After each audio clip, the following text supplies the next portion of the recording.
In this short video, I want to talk to you about the difference between civil law and criminal law. Now, let's start with criminal law first. Criminal law is quite easy to explain. It's where a crime has been committed against a statutory act of Parliament. So where an act of Parliament exists, for example, say the Knives Act or the Criminal Law Act, and you commit an offence against that act, so you carry a knife in a public place, for example, then the police will arrest you and you'll be prosecuted by the Crown Prosecution Service on behalf of the state. That's what a criminal offence is. In the same way, if someone assaults someone and causes harm to them, then they'll be arrested and charged for that by the police, unless of course it's a very low level assault, in which case they say, well, it doesn't meet the criminal threshold. You'd have to take that through a civil court. So that's what a criminal offence is. It's where a crime has been committed against an act of Parliament, generally in the main prosecuted by the state. A civil offence, on the other hand, is where you wish to redress a wrong, which is not necessarily a criminal offence. So let's say, for example, we're playing football and someone tackles someone, and as a result of that tackle they break their leg. They didn't intend to actually break their leg. It wasn't a criminal offence. They weren't out to harm the person, but as a result of a tackle that went wrong, they broke that person's leg, and as a result of that, the person cannot now play football or cannot work, and they're losing income.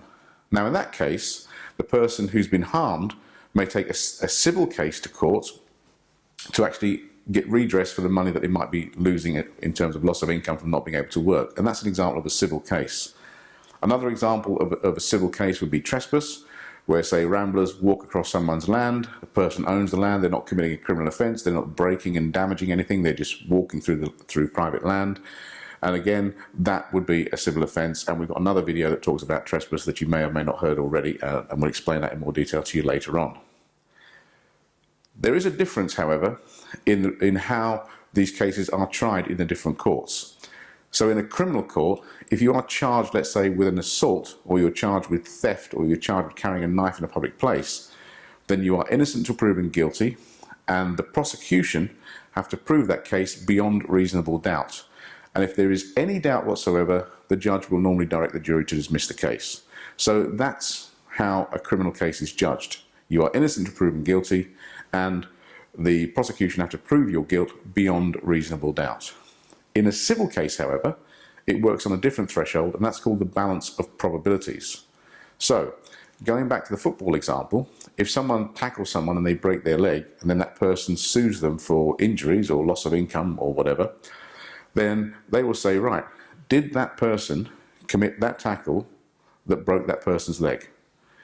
That's the balance of probabilities. Did you do the action that resulted in the harm? It's a much, much lower threshold, and if the court finds that yes, that person did that and that resulted in that harm, and as a result of that harm that person now can't work, then they can award on that basis. So that's the main difference between criminal and civil law.